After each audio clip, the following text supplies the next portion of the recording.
ప్రకాశం జిల్లా సింగరాయకొండలోని శ్రీ వరాహ లక్ష్మీ నరసింహస్వామి ఆలయ కమిటీ సభ్యులు ప్రమాణ స్వీకార కార్యక్రమం భక్తి శ్రద్ధల మధ్య జరిగింది. కార్యక్రమంలో మంత్రి డోలా పాల్గొని ఆలయ అభివృద్ధికి కమిటీ సభ్యులు సమిష్టిగా కృషి చేయాలన్నారు.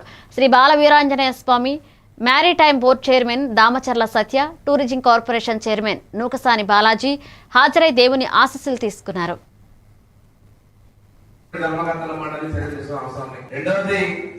దేవుడి ముందు ఎవరైనా చిన్నవాళ్ళే. నేను ఇక్కడ కొన్ని సందర్భాల్లో ఆ ఈవోకి ఖర్చులు కూడా కొన్ని సందర్భాలు చెప్పడం జరిగింది. దేవుడికి ఎవరు పాలకులు ఉండరు, మనం ఓన్లీ ధర్మకర్తలు మాత్రమే అనే విషయాన్ని గుర్తుపెట్టుకొని దేవుని తర్వాత మనం అనే విధంగా ఈ ఆలయం యొక్క కీర్తి ప్రతిష్టలు వైభవాలను మనం ప్రజల్లో తీసుకెళ్తూ ప్రతి ఒక్క సేవలో కూడా పూర్తిగా ఆగమ శాస్త్ర ప్రకారం జరిగే విధంగా మేమందరం కూడా సహకరించాలని తెలియజేసుకుంటూ ప్రతి ఒక్క కార్యక్రమంలో కూడా ఇక్కడ ఉన్నటువంటి ధర్మకర్తలు పాల్గొనాలి. ఒక విధిగా ఏదో మీటింగ్ పెట్టిన రోజు ఇంకొక పండుగ రోజునే కాకుండా మీ అవకాశాన్ని బట్టి వెసులుబాటు బట్టి ఇక్కడికి వచ్చి ప్రతి భక్తుడికి స్వామివారి జరిగేటువంటి దర్శనాల్లో కావచ్చు, ఇక్కడికి వచ్చేటువంటి వాటిని ఎలాంటి ఇబ్బందులు లేకుండా చేసే విధంగా ఈ బాధ్యతలు నిర్వర్తించాలని నేను వారికి నేను చూపిస్తా ఉన్నాను.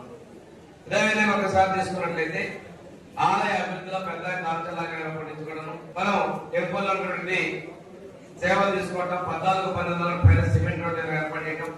రెండోది దాతృత్వం కూడా ఈ టెంపుల్ కి ఎక్కువ మంది దాతల సహకారం, పాలక మండలి మన ధర్మకర్తల మండలి మనకి ఉన్నటువంటి స్వామివారి చేసేటువంటి కైంకర్యాల్లో కానీ ఉత్సవాల్లో కానీ ఎక్కడ కూడా ఎటువంటి లోటుపాట్లు అపస్థితులు లేకుండా మనకి ఆగమ శాస్త్రం ప్రకారం జరిగే విధంగా ఇక్కడ ఉన్నటువంటి ధర్మకర్తల మండలి చర్య తీసుకోవాల్సిన అవసరం. రెండవది